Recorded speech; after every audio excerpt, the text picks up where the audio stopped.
I'm actually dealing with, because Billy Bob off the air had a great, we're going to make millions. We're going to make millions.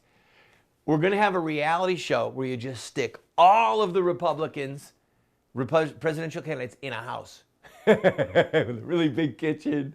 Who do they have to bunk together? How does that work? So, man, oh man, can you imagine if we just followed around with cameras and then we saw them get into debates, and then maybe after a while Jeb and Donald get along? You know what I mean? Like they form a little alliance. All right. Anyway, Donald Trump and Scott Walker, Governor Walker, those are our last two things to talk about. Let's talk about them together. Trump has gone through the roof, and Walker fell through the floor. He cratered in Iowa. And his path to the White House was based upon him doing well in Iowa.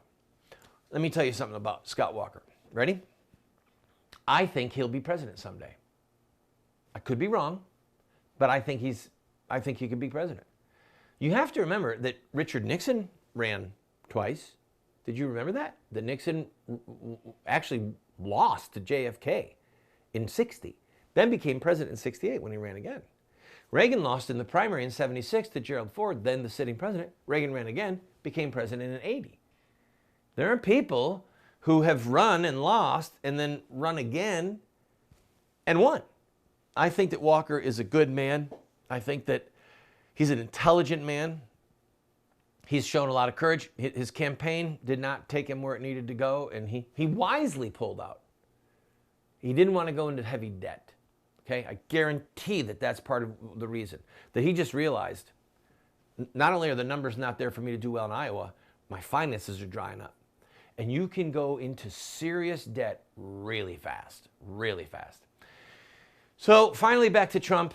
I want you to mark this, okay, in case you haven't already. The next time you hear any secular media person, Stephanopoulos, Chuck Todd, any of these foolish people say Trump is done, laugh at them, say anything you want under your breath, and then just watch for his numbers to grow up, to go up. Did you see that?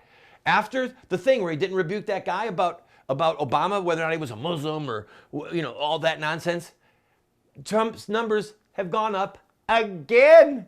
So I watch these media people, they're going, Trump's done, that's over. Yeah, he was done with the wall. He was done with John McCain. He was done with the fight with Megyn Kelly. He was done with the flap over whether or not he had a moral obligation to defend the president. He was done because he doesn't like Oreo cookies. He was done because he's got that weird hair. He was done because people don't like how brash he is.